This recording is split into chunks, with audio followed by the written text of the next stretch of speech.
In this example, I'm going to show you how to make a customized Zoom or Microsoft Teams virtual background. Canva makes the go-to product for me for several reasons, and I will show you here. So I simply type in Zoom and it gives me the virtual backgrounds and funny backgrounds. So I'm going to select virtual backgrounds. It gives me a blank canvas, but also recommends some things for me on the side. These include video examples, which makes this the go-to for me. In this example, you can see I'm going to be placed in front of an aquarium. And because of the video feature, the fish are actually swimming.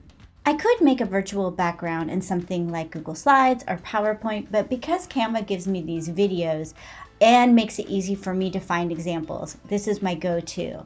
But let's pretend I want to use something educational like the Egyptian pyramids. I can just look over at the side for ideas. Now, if I want to start with a blank canvas, I can head over to the side toolbar and choose Photos. Here are a bunch of photos that I might use to create a virtual background. In this example, I'm going to type in New York City and look for pictures of New York City to pretend I'm there.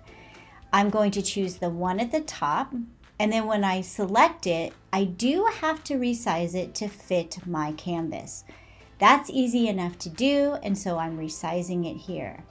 When I'm done, all I have to do is go to the down arrow and I can download this onto my browser. So in this example, I'm downloading it and it's going to place it at the bottom of my Chrome browser. It will do the same thing if I'm using Microsoft Edge. But let's say I want to have kids create a quote, their favorite quote from a book. I can do the same thing by going back to a blank template and heading over to backgrounds, choosing a background. In this case, I'm going to choose bricks, and then adding on top of that brick background the quote. So in this example, I'm going to put in my favorite quote from The Little Prince. To do that, I select text and I start typing. So here's my text, and now it's time for me to add the quote. After adding my text, I can see that it doesn't have the contrast it needs to show up. So I'm going to head to the font color section and I'm going to choose white. Once I choose white, it can be seen better, the contrast is better, but I might want to take the background and use the button for transparency and make the color a little different to make it stand out a little more.